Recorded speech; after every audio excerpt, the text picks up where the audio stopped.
As the holiday season winds down and we get close to the end of the year, we look back on the top 15 stories we covered based on your votes. They involve everything from same-sex marriage to Mayor Tom Henry winning a third term. For the next few nights, I'll take a look at the list. We begin with stories 15 through 11 as we present 2015 coverage you counted on. I'd known this had happened to me all my life, but after so many years go by, it becomes almost like a story you read or you heard or you told yourself. Coming in at number 15, Monroe cold case solved. Fort Wayne area resident and rape victim Erica Monroe talked exclusively with News Channel 15 about finally getting closure in her 27-year-old cold case involving rape. To know who it was,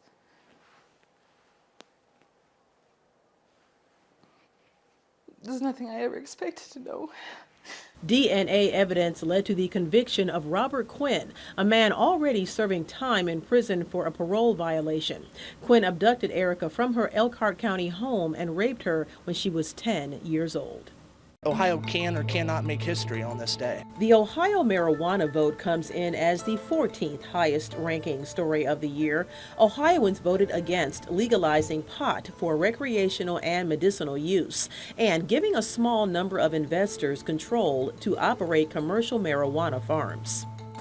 Story number 13, sentencing for Haley Nelum's killer.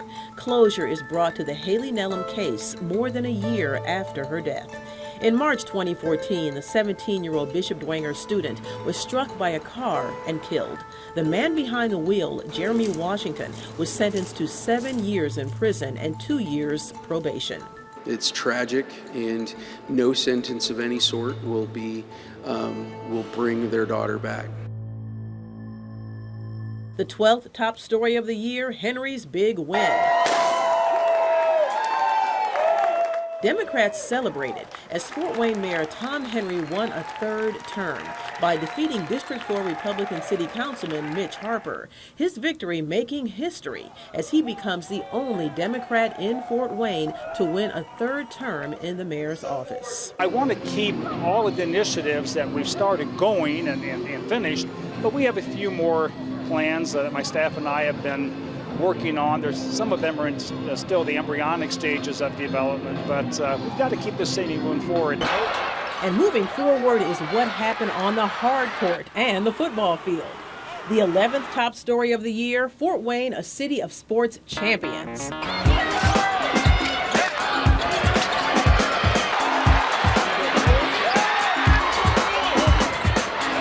In their first trip to the basketball state finals, the Homestead Spartans clinched the Class 4A championship in overtime.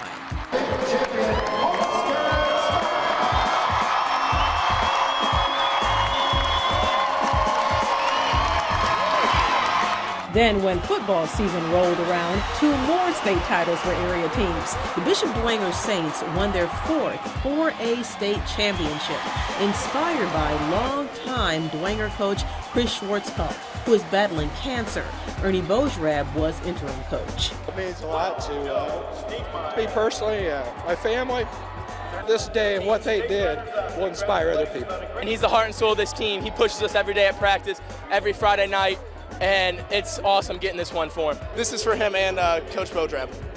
It means the world that I was able to give him a gift that he's given me to take in and be a part of this program. And the Snyder Panthers took the 5A crown, marking the team's 2nd state title in 7 trips to the championship game.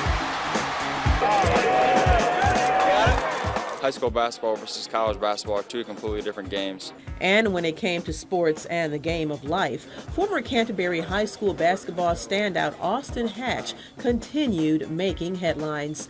After surviving 2 plane crashes that took the lives of his family and battling back from serious injuries, Hatch received the United States Basketball Writers Association's Most Courageous Award. Humbling, for sure.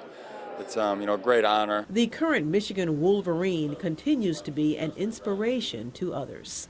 Tomorrow night, we'll take a look at stories 10 through 6 as we continue our look at the top stories of the year in 2015 coverage you counted on. In Studio 15, I'm Tara Brantley.